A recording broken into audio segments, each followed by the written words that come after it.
ବାଜି ଚୌକି ଠାରେ ନାରୀ ନିର୍ଯାତନା ଏବଂ ରୋଷେଇ ଗ୍ୟାସ ମୂଲ୍ୟବୃଦ୍ଧି ବିରୋଧରେ କଂଗ୍ରେସର ମଶାଲ ଶୋଭାଯାତ୍ରା ଏବଂ ପ୍ରତିବାଦ। ପିସିସି ସଭାପତି ଭକ୍ତଚରଣ ଦାସଙ୍କ ନିର୍ଦ୍ଦେଶ କ୍ରମେ ବର୍ଦ୍ଧିଷ୍ଣୁ ନାରୀ ନିର୍ଯାତନା ବିଶେଷ କରି ଗଣଧର୍ଷଣ, ହତ୍ୟା, ଅପହରଣ, ନାବାଳିକା ମାତୃତ୍ୱ ଆଦି ଜଘନ୍ୟ ଅପରାଧ ନିୟନ୍ତ୍ରଣ କରିବାରେ ବିଫଳ ହୋଇଛି ବିଜେପି ସରକାର। ଏହି ବିରୋଧରେ ରାଜ୍ୟବ୍ୟାପୀ କଂଗ୍ରେସର ବିଭିନ୍ନ ସ୍ଥାନରେ ଆନ୍ଦୋଳନ ଚାଲିଛି।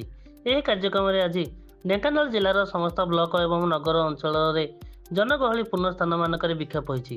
ବ୍ୟତୀତ ନିକଟରେ କେନ୍ଦ୍ର ସରକାରଙ୍କ ଦ୍ୱାରା ରୋଷେଇ ଗ୍ୟାସ ସିଲିଣ୍ଡର ପ୍ରତି 50 ଟଙ୍କା ମୂଲ୍ୟ ବୃଦ୍ଧି କରିଥିବାରୁ ମଧ୍ୟ ପ୍ରତିବାଦ କରାଯାଇଛି।